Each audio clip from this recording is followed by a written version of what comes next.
as a man, you should be strong. As a man, you should provide. As a man, you should do this.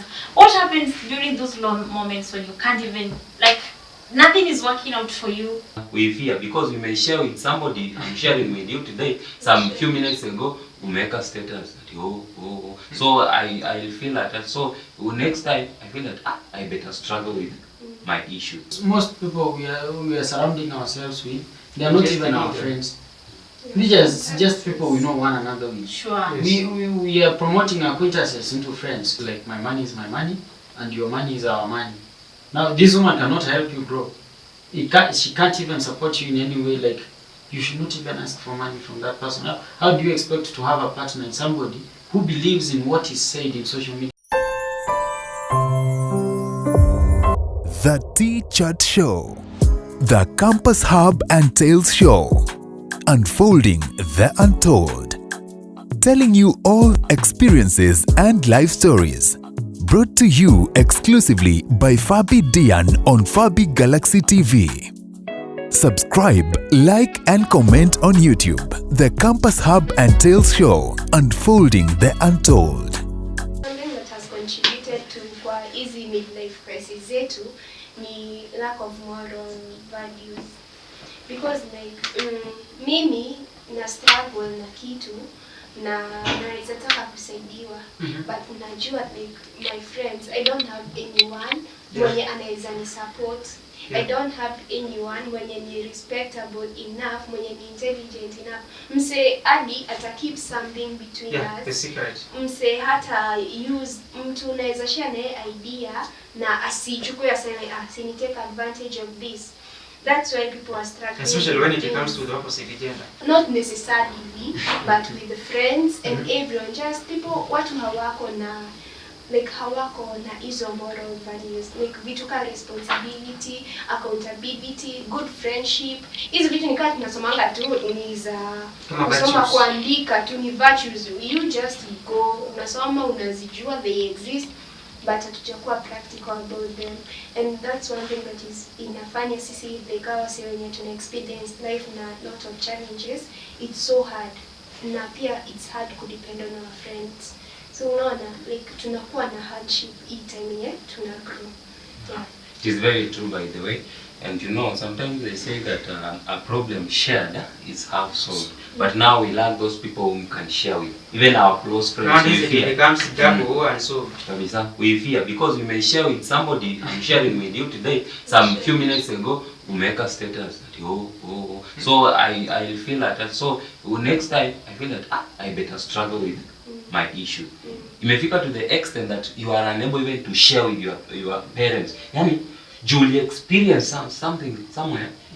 So you are just battling with this. And you want to share with your parents, but now you start utaichukulia aje. Ndio wana experience of provide. By the way, mentioning even parents, some parents may lead to silent battles, because once you share with them and they're like, let's say for example a man, you share with your dad like, I'm going through this and that, then he's like, you're not man enough. These should not be issues in your life, and you should man up, you should be strong. Like, these issues are very petty. Don't you see? They believe for a man as you grow, like unataka ukae ngumu. Yes. Unawaambia kabisa like Lakini kulikuwa ngumu. Sina for what, by the way, I think our generation is so soft. So soft na tunangojea kufanywa kila kitu. It's true. We are so soft. Tunataka kufanywa, simaanisha ati be toxic, lakini be tough for life. Life, approach life ni kind of, you have the energy for it. Si kila siku huruma, sijui tunataka nini. I think for some time what is the society expect more on the man's side as compared to a lady. From this man to stand even at the terms of the hardship, they sometimes expect you to hold that struggle to the end. Because that's what we know a man is, someone who tackles things. But I think to some extent we have mistaken the meaning of being a man, to an extent that even this person is at some point struggling, he cannot share with someone because he is expected to be told, man up. You should not share this. This now you find that so many of the people that are depressed are sometimes the youths on the boy child side. You know, no, like for a man, some of our parents, for those who are fortunate to be employed, they happen to have been employed even after Form 4. Some of them even never proceeded to the Form 5 and 6.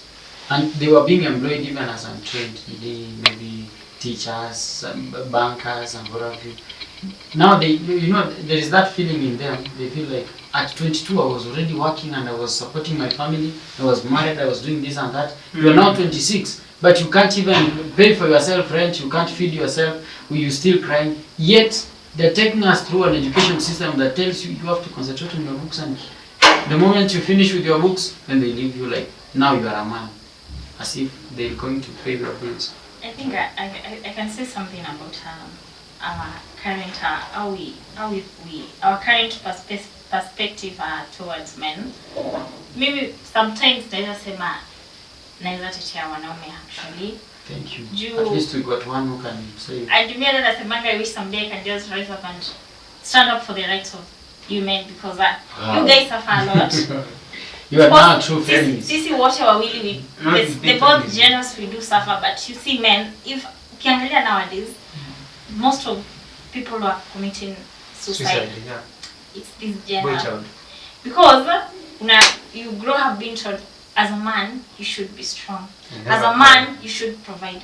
As a man you should do this. What happens during those long moments when you can't even, like, nothing is working out for you? What are you supposed to do as a man? You still remain strong. You still provide for that family. Like, if you try to consult someone and share with them, like, I'm going through this, they are going to use it against you. Like he said, you are not a man. Look at your fellow men. Look what they are doing. Same thing to ukiangalia kwanza the mothers, they are the ones who are killing their own sons emotionally.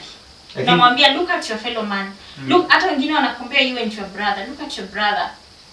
I think that is now why you find this midlife crisis is resultant from the emotion, especially maybe from the family or from the friends that you share with, that the attachment that was existing between you and friends, it's not there again. They don't even want to associate you with them because they are a step higher than you. So you have to pressure yourself to fit in that group of friends, which now leads to something else. Mimi nasemanga nowadays, it's I think some of us, most of us youths, we've decided, like, if we are fighting some battles, ama we are going through something, tunaamua tuache tukufie tu ndani yetu. Niwe peke yangu, I won't share. If I die, I die. Because I try my share with Orioki because I trust him. This guy can help me. Hata kama he can't provide a solution, he can give me emotional support. But the moment I share with him, tomorrow I'm trending in town. They are going to use it against you. Unajifanyanga hapa and use your record and you did this and this, and you're like, what happens next time when I go through something? You know, how am I supposed to? If my own friends are doing this to me, sometimes me and I can't blame at someone that committed suicide. And now, do you realize that the moment someone commits suicide, takes his own life, ndio unasema, ndio unaanza kuona those log posts kwa social media. And you know what? You should open up. You should talk to people. And the same people, when you open up, they don't respond. By the way, that's why kama sasa hivi nasemanga tu, like, tuache kielele ya kuitaita watu mabeshti. Most people we are surrounding ourselves with, they are not even our friends. We just people we know one another with. Sure. We are promoting acquaintances into friends. Yeah. But now we still expect something from them. Some mpaka sengine unaenda ku lean on them, like you feel they should give you a shoulder to lean on, even when there's no that shoulder. Bado unataka tu wa console au unapata, ndo maana kwa mara nyingi tunaumia. Our expectations are very high from our friends. So unapata hii bonds zenye tuna create huku, and we don't even know who these friends should be, or why do we have them as our friends. And so they have to look for solace somewhere else, to people even who are not of the same ages. That's why we're even saying you can turn to But good. let me say, whatever toxicity is there about men, imekuwa bound sana by the fellow men. Because let me tell you, mimi as a woman, I know a man is a provider. So I'd expect my man to be a provider. Lakini there is a man who will approach me and tell me, oh, your boyfriend doesn't provide, mimi, I can provide for you. who has created for me that nini ati a man should provide cha nguvu? If my boyfriend hange provide na msemina sini approach aniambia ati oh ama aniambia you should settle with him, give him time, ni nani? Most of them ni wanaume na atakuja like hapo ndio unaona wababa wanakaa anakupea kitu. Ana promote, unaanza kuona my man is not man enough because he doesn't provide. But this, the life that you want. Yeah, but this is a man enough because he provide. What if for baba they don't provide for those girls? What if they don't exist? Hiyo ingefanya like women wajue okay, I can be with my man and he can give him time, pia yeye aweze kuwa na hiyo nini nurtured akuwe nurtured. Let me add something to what he said. It's true. Saizi people have, even it doesn't matter whether you are my friend or my acquaintance, that moral dignity ya kuwa like you shared this with me, na trust there I won't share this. That's one thing, that's one factor to make sure like sita share history na msi mwingine. It's not about friendship, it's not about ati how close we are, it's ni moral dignity. As I said, venye tuko saizi hatuna moral values, we don't have that respect. And I think we are using someone's story to harm. We find that in social media, when someone maybe commits suicide or rather has a problem, you take advantage of this problem. It's great content. You create a content out of that problem so that at least you harm. So you find that as you harm, this person that is having that the original story is being depressed more, and this may lead to suicide. I believe what I'm getting from this conversation is that we are lacking real confidence. True confidence. Because you may be having people like friends and then you share with them in the name of friends and then they betray you. Yeah. Not confidence. Yeah, the betrayal is real. True. Especially among the youth who is focusing on a certain price. Because if your friend find that if I betray this person I can get this bag, why not? Because even when you get to an example of the social media, these socialites, when they have a breakup or something as new is happening in their life, they come public to say this one was doing this and that, even if it was your partner.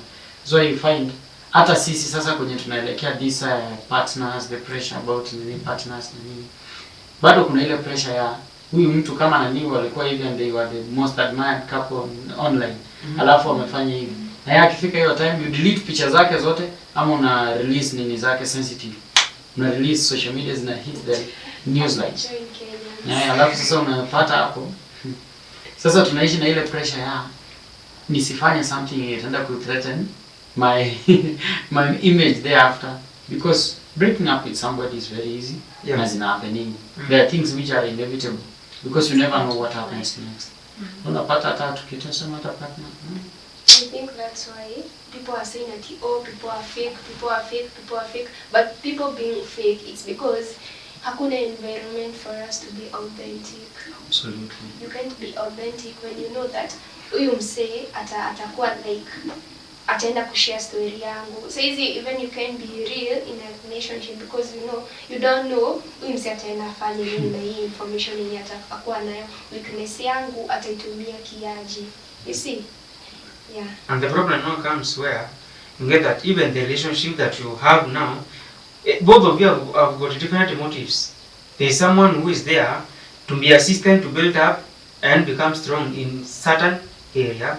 Then after that when you move out, or someone else has a different motive apart from building each other together and growing together. I think that is also affecting these people. You get the pressure of life, relationship, the situation of stability, then the dreams that you have are not, you seem like you cannot actualize given this time that you have. It's just the same case when a woman says like my money is my money and your money is our money. Now this woman cannot help you grow. She can't even support you in any way. Like you should not even ask for money from that person. How do you expect to have a partner in somebody who believes in what is said in social media? Because these things, yes, they got some sense.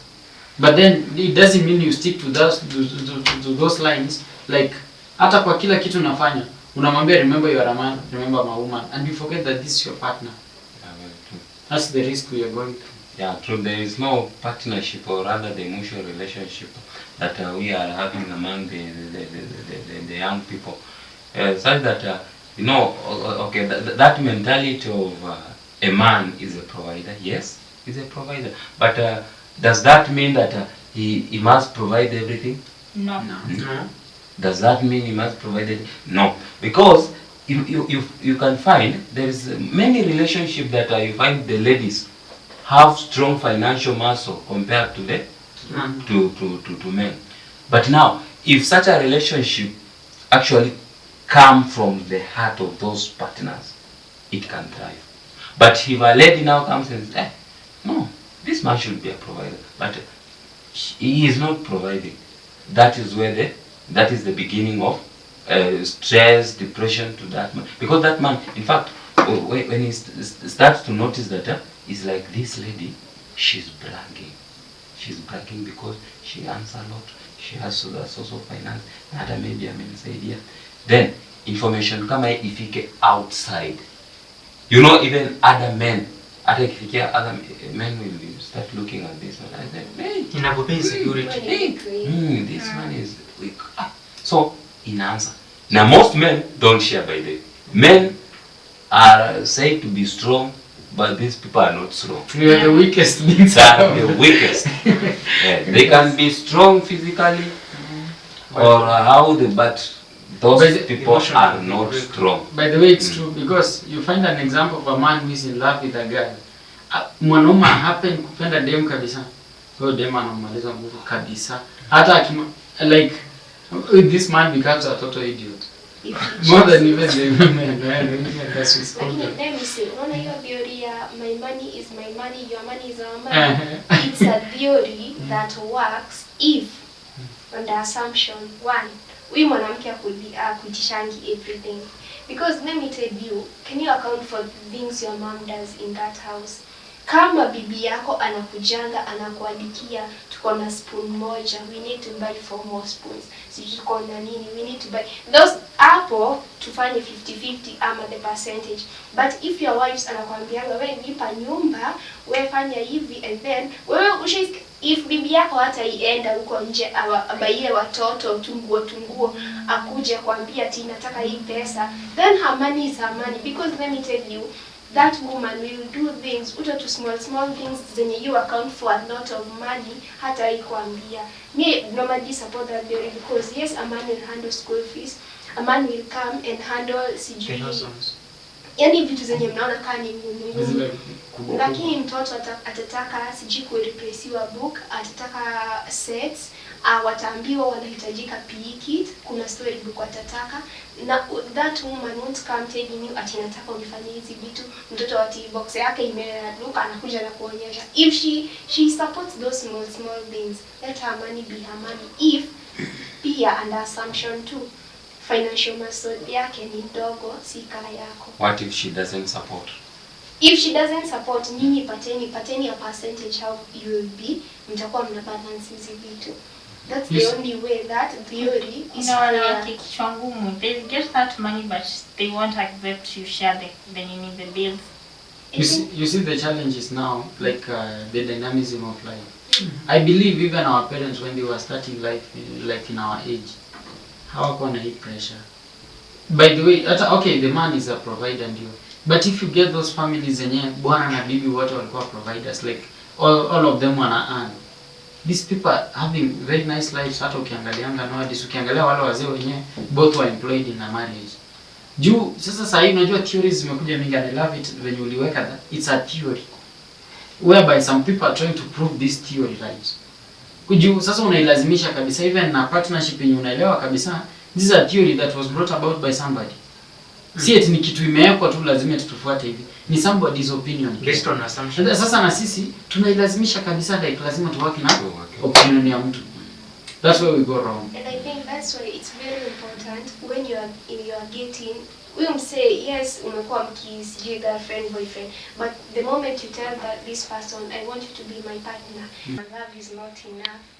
Mkishapendana mnajua sasa mnaweza kaa pamoja, sasa mkuwe serious, mjue you are going into a long term relationship yenye ita-involve nyinyi na finances zenu, yenye ita-involve nyinyi, like it's not just about you, it's about sasa what do I believe, what do you believe, how should we handle our finances. If we decide can 50-50, 80-20, ama my money is my money, yours is ours, Yes. that's where like unafaa kuform basis yake. Ili kama mta agree ndio venye mtafanya.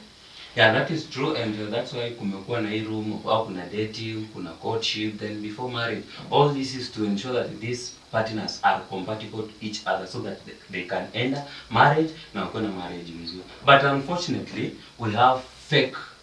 It's like pretense na hypocrisy imekuwa mingi. Such that a partner ana pretend ako hii standard just to ensure that you are close. So to realize inakuwa ngumu. You know, you have to agree.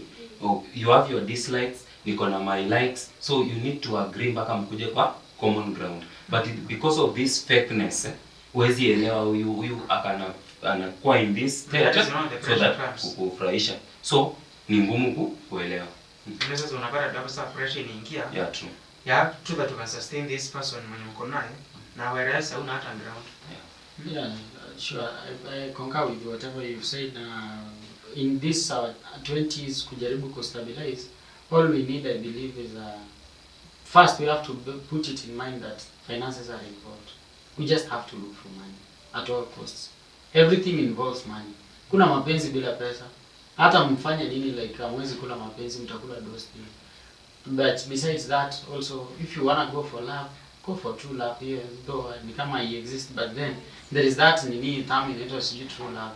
Mimi nasemanga kenye nimecome to find out, tutachana na true love na nini hizo vitu zote ni kama ni theory za watu, but then kuna kitu nimediscover, like find somebody with a life conscience. Conscience zetu zimekufa, hata mtu akikufanyia kitu afili. Hata mkiwa na yeye tu, hata mkiongea, hata ukimwambia unampenda, mtu a feel anything. Hata ukimfanyia kitu una feel it ni mbaya. A feel anything. Mpaka unapata like tuko tu tumekufa, ni ati tunangoja tuzikwe at a later stage. Not everybody is there for that shit. Yeah, it is you happily ever after. Some people are interested in living in the moment. So know what you want for yourself now. Okay, me usema like when you have a partner, that person should be supportive. Especially in your early 20s. Yeah, it should be like supportive one-sided. Like you said, hakuna mapenzi bila pesa, but the money comes from the man alone. Doesn't mean I can't chip in. Our which support doesn't have to be financially peke yake, but get yourself a supportive partner. You need to over shoulder to each other. Yeah, if you shida ni ukose shoulder. If you reach a place, you find that if you've been with someone, let's say for example for a year, sometimes that'll take some time and to meditate and to contemplate on that journey you've been together. Nani amekuwa aki benefit the most? It should be something mutual. If unapata you have been giving but you are not receiving, you are going nowhere. What's the purpose of having someone who is not supportive? Can't go nowhere. I think that's why the pressure at 20s or rather the mini life is something that we have to contain at some extent to avoid being carried away by the wind of friendship, that the pressure and everything. Because for now pressure iko mingi, nani ukweli. Unapata unajipea depression, especially kama ni overthinker. Utarealize kama ni overthinker utarealize kuna project inafanya lakini hii hapana, sioni kitu. So unapata best yako ameanzisha same thing, but yako umefanya na ifanye anything. So overthinking plus expectations unaharibu kila kitu. So but if you are a youth and you are able to support your colleague, just shikana mkono, support someone, and at least let us learn to hold and to listen to each other, because youth are the only people who can support each other. Because if you go for someone who is at your age of a parent, hapo utakuwa unajisaidia, utafikiria unapata solace, kumbe after a few years that is when you realize you are wasting your time. Yes, you wasting your time. Whereas or maybe unapata mtu anaenda after this one because anataka gari, which is a pressure now.